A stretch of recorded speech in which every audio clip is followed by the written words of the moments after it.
Yeah, so you know what? We're going to open up with the smaller topic. Obviously, from the thumbnail you saw, we're talking Black Ops 6. Why? Why are we still talking about Black Ops 6? Because numbers keep coming in, ladies and gentlemen. And Mav, I got some stuff here, pretty interesting. Again, some not surprising, some a bit surprising, and there's a reason why. So we have a couple of points of contention here. So let me break everything down. Again, thanks to Hazador Gaming on Twitter, one of the finest members when it comes to, creating content on Twitter for, YouTubers like us to look at, read, follow. He puts stuff out on a regular basis. Like I said, I don't know if he's an Android. He might be because he puts out so much stuff. I don't know how he keeps up with it, but thanks to Hazardor Gaming, we have learned about some information regarding Call of Duty Black Ops 6 performance specifically in the United States. Now, a couple of points of contention. These come the way of Matt Piscatella, who is an industry, I don't want to say insider, but he works in the industry, but especially when it comes to NPDs and numbers about sales and things in gaming. Well, we know this. There was a boost of subscription spending. That's not surprising.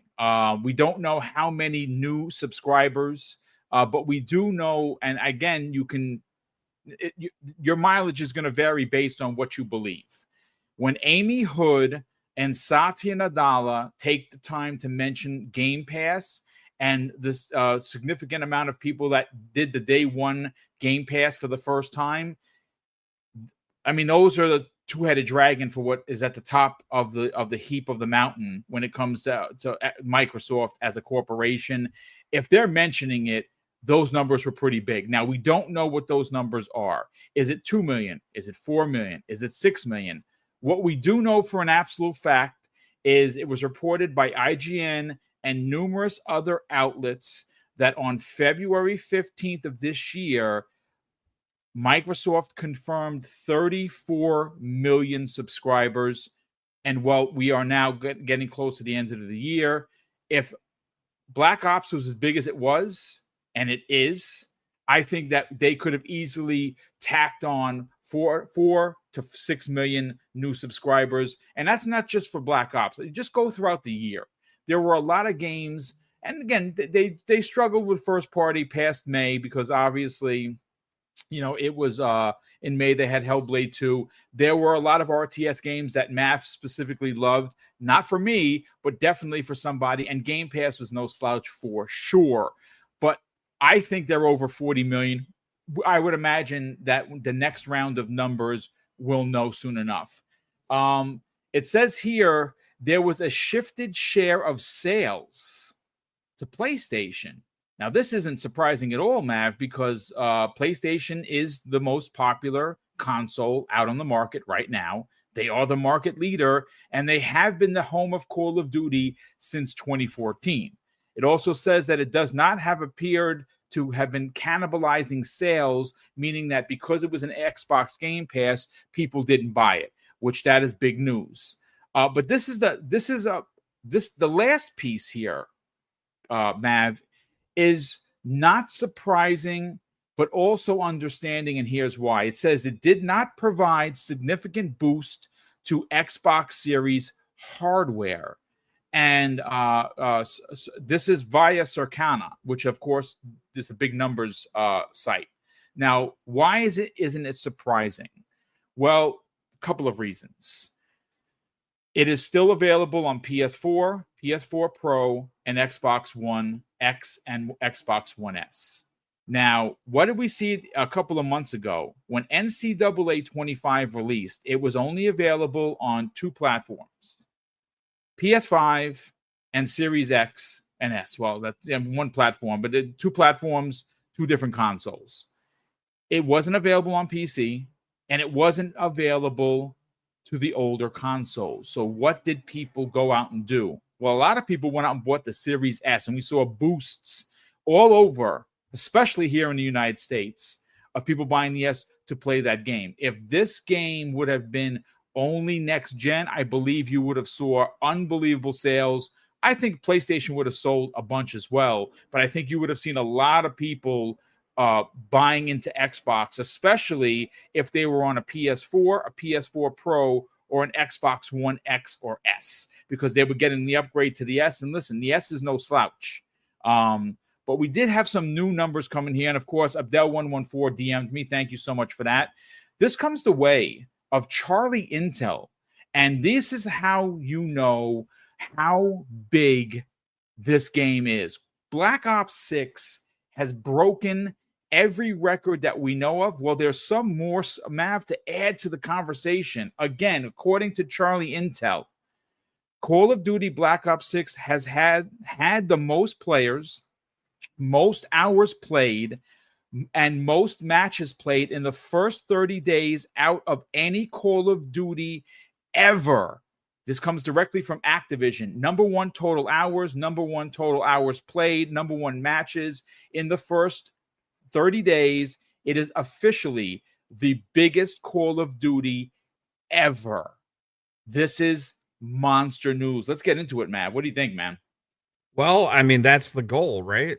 For Xbox to, if you're acquiring a company like Activision Blizzard, and you have the biggest property, then you would rather it grow than be diminished, obviously, right? So, check that box. And also, I mean, it just is because one of the reasons is because the game is so amazing as well, right? It's not just because of the whole Xbox acquisition and the Game Pass and stuff. I mean, it's just Black Ops 6 is the first Call of Duty that's had the 4-year dev cycle, right? The quality shows through. It's a complete game. Multiplayer community is loving it. The zombies community is loving it. The single player community loves it. So it checks all the boxes across the board. They're not removing access away from anybody. They've only actually increased the access to this game. Now you can also access it via the cloud or other ways, even if you don't have a console. If you have a crappy PC, you can still access it that way using the cloud, or you can do different ways of accessing across multiple devices. So the access to the property now is increased more than ever. Now, the argument's been made tons of times about, oh, what is this gonna do to sales? It's gonna ruin Call of Duty, Game Pass. They're not gonna sell anymore. All this stuff, and like PlayStation's gonna see the most black ink on this, and the Xbox is gonna not hardly get anything because they're doing all the investment, but PlayStation gets the benefit and stuff. And it's like, just take a step back, everybody. Look at it. This game is monstrous, right? Xbox is getting your money no matter how you're accessing this game. We don't also know how many people did the Vault Edition upgrades, right?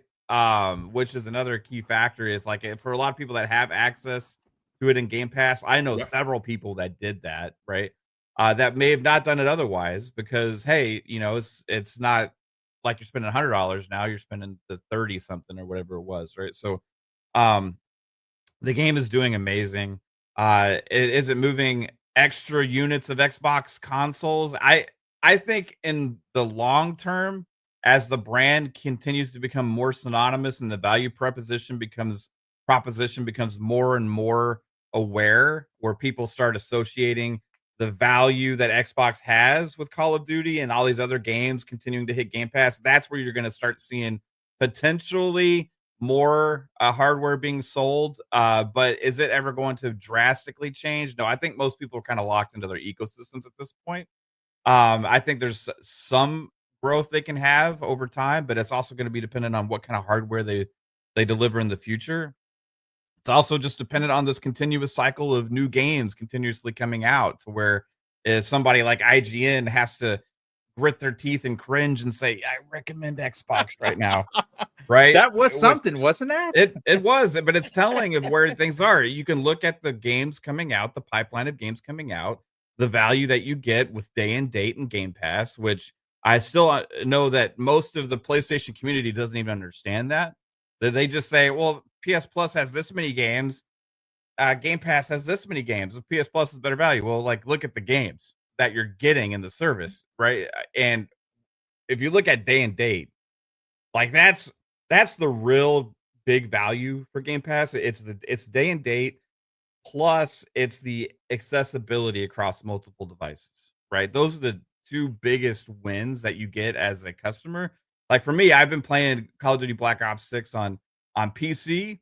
I go over to console, right? I flip back and forth no matter where I am. I have my progress. I have all the stuff that I've unlocked, and it's pretty seamless. And that's because I'm accessing it via that way. So overall, this is going to continue to happen. What I said before was releasing a game like Call of Duty Black Ops 6. What it does is it sets a new standard for Call of Duty, right? So if they come out and they release a Vanguard, right, or if they come out and they release something like that, or a Modern Warfare 3 again, then that's not going to go over as great, So I think it's going to be interesting how they handle it going forward, in the dev cycles and how much time they give these devs to really fulfill their visions and stuff like that. But that's where in the long term we can really judge Xbox and how they've handled Activision, Blizzard, and the Call of Duty franchise and stuff like that. But for this being the first big game to come out with that under the Xbox umbrella, and to have this kind of launch and this kind of success in a service like Game Pass, which there's added, I think Satya said before this report came out from Circana. So the Circana report kind of just doubled down on this, that broke records for new Game Pass subscribers. But this is also on top of anybody that subbed for any of these other games that have been coming out, right? Yep. So if they were already at 34 million there, you could imagine where they could be approaching right now. But then we have more games coming that I know have a lot of people excited, like Indiana Jones. And then the Avowed previews are super positive. People loved what they saw from South of Midnight documentary as well. Yes. Then next year we got Fable. Then you don't think Doom the Dark Ages is going to move some people as well? It's just going to be a continuous thing and a continuous swing. Where and people keep forgetting is you have the sequel to Black Ops 2 rumored to be the next freaking Call of Duty, dude. Like, holy shit, what a year. Yeah, I'm just really think about everything that they're delivering and all the pipeline, all the studios they have doing all these different things. So when you see a game come out like Call of Duty and it's breaking records, becoming the biggest, think about how many Call of Duties there have been, right? Even since before when it was synonymous with Xbox. We talk about like what Call of Duty 2 was like a launch 360 title, and then they had that relationship. Modern Warfare 4 came out on the and that was synonymous with Xbox at the time as well, and that kind of launched them. And then what everybody remembers, Modern Warfare 2 and the first Modern Warfare 3 really elevated at the time. Then you had Black Ops and Black Ops 2 and stuff like that was at the height of peak Call of Duty for the fandom, where they really elevated to another level.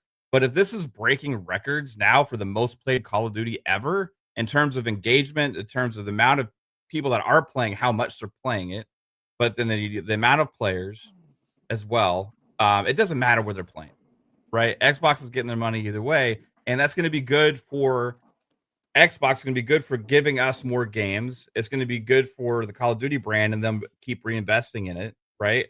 And across the board, this is going to be an awesome thing for Xbox fans and gamers in general. But yeah, I think the reports just kind of double down on what we have been kind of expecting. I think everybody here said this was going to be the biggest Call of Duty launch ever.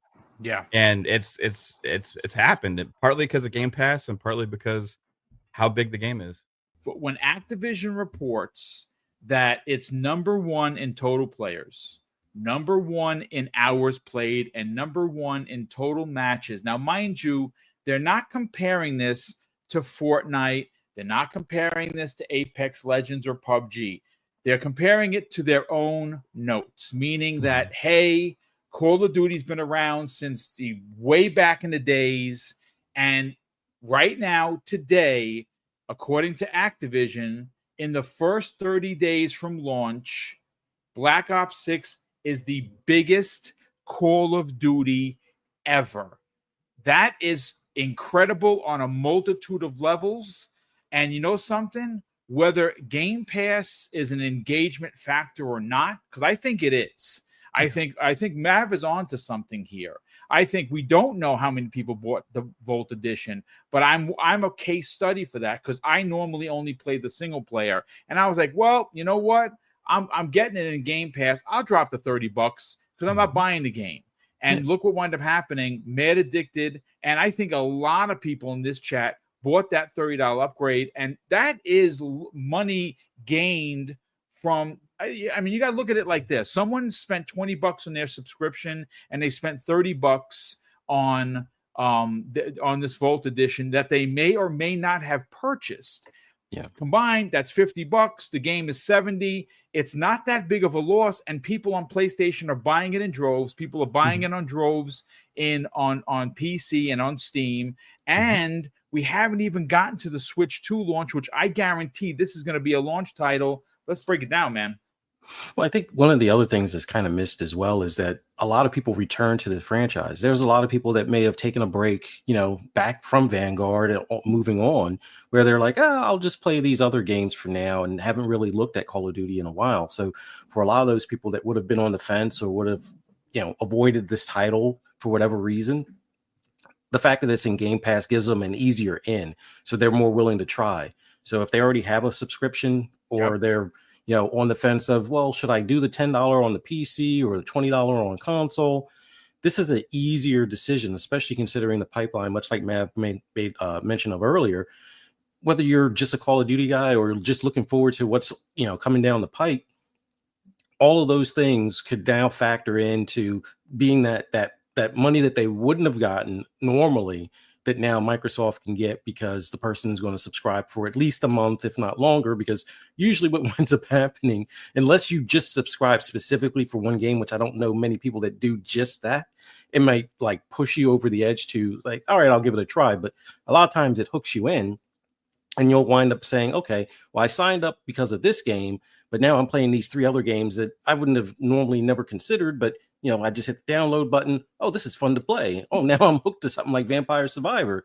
And they may not have even looked at that thing twice in the store prior to having that subscription. So a lot of this is, I think the Game Pass effect overall is going to be the easy access, that the I'll just give it a try type of notion where it doesn't feel like it's coming out of your pocket directly to try it. Like, yeah, you're paying for your subscription or you're doing like me and using your Microsoft rewards, but it makes it easier for you to at least give something a try. Let's see if it's worth your time. And you don't even really have to download it. With a lot of stuff being cloud streamable, you don't have to worry about space on your SSD or an external drive or one of those expansion cards. You could just hit the cloud, play it, see if you like it.